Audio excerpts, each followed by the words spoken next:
इससे पहले कि मैं आपको बताऊं कि कैसे आयुर्वेद को यूज़ किया जाए, मैं आपको अपनी कहानी बताना चाहूँगा। जब मैं 38 साल का था, उस वक़्त मेरा वज़न 91 किलोग्राम्स था। मेरी पिक्चर है, आप देखिए, 91 किलोग्राम। 16 गोली मैं ले रहा था दिन में। जिस भी डॉक्टर के पास जाओ अमेरिका में, वो आपको 4 गोली लिख के दे देगा। वो ये नहीं बताएगा कि इसको कैसे ठीक किया जाए प्रॉब्लम को, वो आपको एक एक्स्ट्रा गोली उठा के दे देगा। आपको डिप्रेशन की गोली तो समझ लो 50% अमेरिका को वो दे ही देंगे। दूसरा, आपको वो कह देगा आप प्री डायबिटीज हैं तो ये मेटफॉर्मिन ले लीजिए, आपका हाई ब्लड प्रेशर होने वाला है तो ये गोली ले लीजिए। आपको कर करा के वो गोली की गिनती बढ़ाते ही चले जाए। आप एक गोली लेंगे, दूसरी गोली लेंगे, तीसरी गोली लेंगे, आप इससे पहले आपको मालूम चलेगा आपका हर बॉडी का पार्ट दर्द कर रहा है। आप देखेंगे, आप सुबह उठते हैं तो थके हुए, आपको हर दुनिया की प्रॉब्लम हो रही है, आपका वजन ज़्यादा है, आपसे चलने में परेशानी हो रही है, आपका काम करने का मन नहीं हो रहा, आप ऑफिस में आते ही चाय पी रहे हो, चाय पीते ही कुछ काम करते हो, फिर 15 मिनट बाद 1-2 घंटे में फिर चाय पी रहे हो, फिर कुछ कर रहे हो, फिर जान नहीं आ रही, फिर कॉफ़ी पी रहे हो, ताकि आपका एक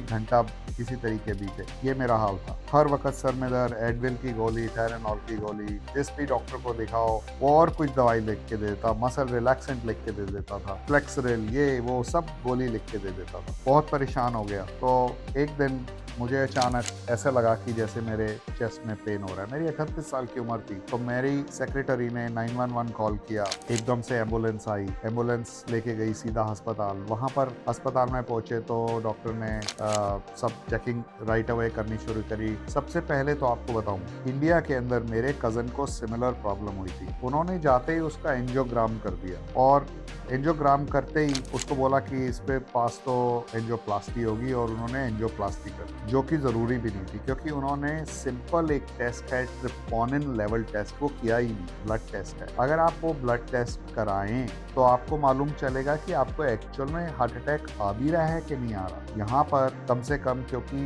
वकील लोग एकदम से आप लोगों को सू कर देते हैं, डॉक्टर लोगों को, तो इतनी ज़्यादा बदमाशी नहीं है जैसे इंडिया और कुछ कंट्रीज में है। तो उस लिहाज से इन लोग ने मेरे को ट्रिप्टोनिन टेस्ट दिया तो देखा कि कोई प्रॉब्लम नहीं है। डॉक्टर मेरे पास आया, वो इंडियन ही था। उसने बोला कि मेरे को यहाँ पर 40 साल हो गए हैं और तुम अभी बहुत यंग बॉय हो, 38 साल की तुम्हारी उम्र है, तो तुम किस चीज़ के पीछे भाग रहे हो। मैं आया था तो मुझे भी था कि मैंने सक्सेसफुल होना है, मैंने ये करना है, मैंने वो करना है। उसने बोला तुम्हें मालूम है जाम्बिया का प्राइम मिनिस्टर कौन है। मैंने कहा मुझे नहीं मालूम है। उन्होंने बोला जब तुम्हें ये नहीं मालूम है जाम्बिया का प्राइम मिनिस्टर कौन है, उस बेचारे ने अपनी सारी उम्र लगा दी प्राइम मिनिस्टर बनने में, तो तुम्हें कौन जानता है, कोई नहीं जानता। तो इसीलिए भागना बंद करो, अपनी सेहत की तरफ ख्याल करो, योगा पोज से शुरू करो, एक चीज एक टाइम पे से शुरू करो, और प्राणायामा से शुरू करो, ब्रीथ करो, क्योंकि हमारा जो डायफ्राम है वो ऐसे है। जब डायफ्राम ऐसे है तो जब हम ब्रीथ करते हैं वो डायफ्राम नीचे जाता है, वापस ऊपर जाता है। जब हम बैठे रहते हैं ऐसे करके तो वो डायफ्राम आलसी हो जाता है। डायफ्राम आलसी हो जाता है तो हमारी ब्रीदिंग प्रॉपर नहीं होती है। इसका मतलब हमारा खून का दौरा एंड एक्सट्रीमिटीज तक, हमारे हाथों और पांव तक नहीं जाता है। हमारे सेल डेथ होनी शुरू हो जाती है। जब हम ब्रीदिंग करते हैं तो वो एयर जब जाती है, ऑक्सीजन रिच एयर, पूरे नाड़ियों के थ्रू हमारे पूरे हैंड्स एंड फीट के अंदर, पूरी बॉडी के अंदर, तो वो ऑक्सीजन जो है हमारे सेल्स को रीजनरेट, उनको नया बनाती है, जिससे आपका रक्त का संचार बढ़ेगा, यानी कि आपकी बॉडी ज़्यादा स्वस्थ होगी। सो सबसे पहले तो वो कह रहा है कि उसने बोला कि आप ऐसे करें, तो मुझे एकदम लगा कि ये तो बहुत ही सही चीज़ है। मैं कहाँ भाग रहा था, तो मैंने इमीडिएटली उसके 2 महीने के अंदर सारा का सारा बिजनेस बेचा, और मैं एक इमीडिएट अपने आप को टोटल ट्रांसफॉर्म करने के लिए मैं एक्चुअल में इंडिया गया। इंडिया में मैंने 19 आश्रम्स में मैं खुद जाकर रहा। कहीं जगह 1 महीना, कहीं जगह 2 महीना, कहीं जगह 2 हफ्ता। मैंने 1 से 1.5 साल यही किया। मैंने अपनी ट्रेनिंग करी योगा के अंदर, आयुर्वेदा के अंदर, और मैंने अपने पुरानी मेडिकल नॉलेज और इन सबको एमालगमेट किया,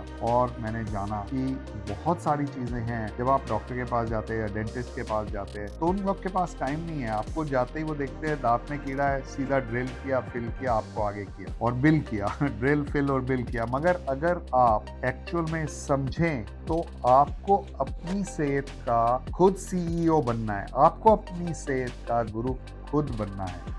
बिकॉज अगर आप उनके खाली भरोसे में रहेंगे तो वो तो जो उनको समझ आता है वैसा कर देंगे। क्योंकि अगर सर्जन के पास जाएंगे, क्योंकि मेरे एक बार नीज में पेन हो रहा था, याद से 10 साल पहले की बात है, मेरे पिताजी बीमार थे, मैं देखने गया था, नी में पेन था, नी सर्जन के पास, वो जो हड्डियों का स्पेशलिस्ट है, ऑर्थोपेडिक सर्जन के पास गया, उसने बोला आपका नी की सर्जरी हो, और आज की डेट तक मुझे कुछ नहीं है। तो अगर आप सर्जन के पास जाएंगे तो वो सर्जरी कर देगा, क्योंकि उसका काम ही वही है। अगर आप किसी भी डॉक्टर के पास जाएंगे वो उसी एंगल से सोचेगा और वो आपका काम कर देगा। तो आप जब तक खुद नॉलेज नहीं रखेंगे कि आपको क्या करना है, आप कभी भी सही जगह पर नहीं पहुंच पाएंगे। तो आपको अपनी सेहत का सीईओ और गुरु पहले खुद बनना है, फिर उनकी बात समझकर उसका प्रॉपर विश्लेषण करना है, ताकि आप अपनी जिंदगी को अच्छे से जी सके। साथ ही आप अपने घर वालों की जिंदगी, जो थोड़े बहुत अनएजुकेटेड है, उनका भी उद्धार कर सके, अपने दोस्तों का भी उद्धार कर सके। इसको इसीलिए आपको खुद सीखना है। मैं अमेरिका में रहता हूँ, मुझे कोई आपसे कुछ मनी या कोई और का बेनिफिट कुछ नहीं लेना है, मुझे सिर्फ आप लोगों को एज अ गिव बैक, मेरा कर्मा योगा के हिसाब से मैं आपको बताना चाहता हूँ अपने लाइफ का एक्सपीरियंस, ताकि आप जान सके। आप मेरी वीडियोस को शेयर करें, फॉलो करें। मैं हर हफ्ते 1 से 2 वीडियो डालता रहूँगा और अपने जितने भी एक्सपीरियंस आपसे साझा करता रहूँगा। धन्यवाद, थैंक यू। गुरु नंदा के साथ हो जाओ शुरू, अपने स्वास्थ्य के बनो तुम गुरु।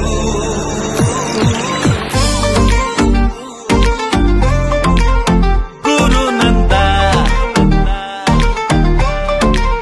ताजा सांसें, चमकती मुस्कान, सफेद दांतों से आए खुशियां जहां। सुबह शाम रोज अपना देसी नेचुरल गुरु नंदा ओरल केयर प्रोडक्ट्स इस्तेमाल करें।